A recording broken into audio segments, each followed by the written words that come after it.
браќата едното ралом гаки да продајте за направите свадба. Да не бил петел, туку коза.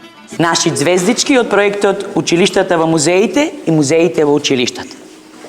Добродојдовте во овој посебен настан за нас. Се најдевам дека и вас ви е посебен настан, така? Сте били досега во музејот? Да? Браво.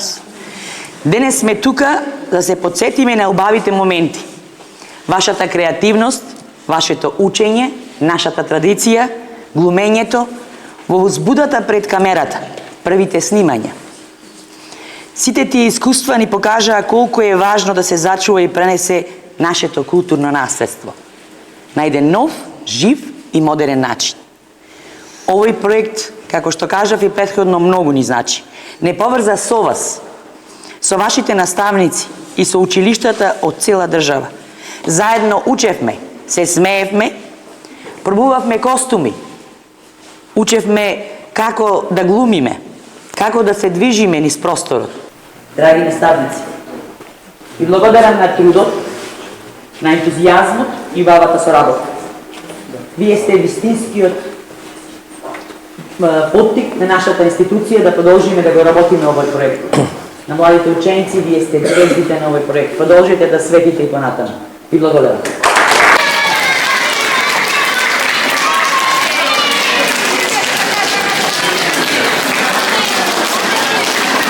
Сите во Македонија ќе си речат, па што прави музејот во Прилеп? Па ова не е македонска телевизија да снима некои си перформанси.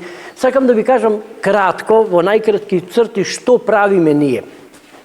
Не ни е битно што ги снимаме перформансите. Битно ни е да ја сочуваме она недоловлива социјална и духовна култура. Таа култура се губи во истиот момент кога се изведе, како музиката.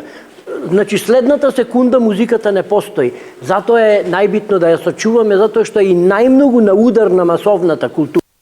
Значи, не станува еден македонец заради тоа што чита книги или што го учи правописот. Тој станува заради тоа што ги гледал бабата, дедото, мајката, најблиските. Тие го воспитуваат и то не со намера да го воспитуваат. Тоа оди, како да кажам, бесплатно.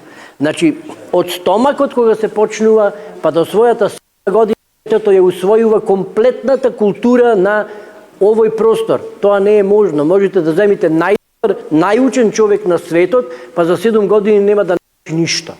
Значи, тоа се случува со помош на специјални механизми кои ние ги имаме како еден резервоар, едно богатство со кое македонецот го правиме македонец, албанецот си станува албанец, англичанецот англичанец. Тоа е таа социјална духовна култура. Ама како да ја фатиме кога поминува? Како да ја препознаеме кога е дел од нас? Ме разбирате, ние решетките си ги носиме под кожата, нашиот затвор. Како да го сликаме, како да го представиме? Точно преку тоа што овие звездички го гледале од баби и од дедовци и можат да го изглумат.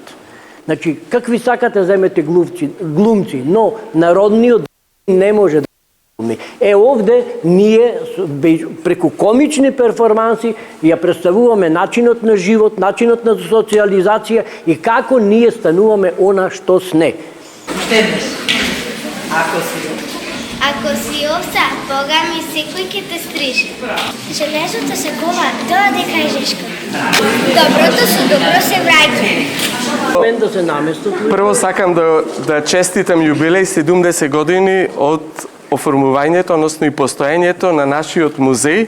Поздрав и до директорката и до вработените во овој музеј. Навистина јубилејна година, значење како за Прилепчани, така и за целата македонска археолошко богатство, национално богатство, традиционално богатство, богатство на овие носи кои што ги видовме дечињата и кои што, како што кажа Александар, дека во вас е нешто впиено од баба, од дедо, пренесено и од срце го знаете и без глумење да се однесувате како нашите стари. Тоа било традиција, пренесено од генерација до генерација.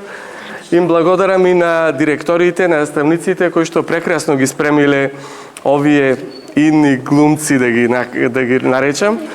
И се надевам дека секоја година ќе има причина и повод да се подсетуваме со некои со некоја гестикулација да ги имитираме нашите обичаи.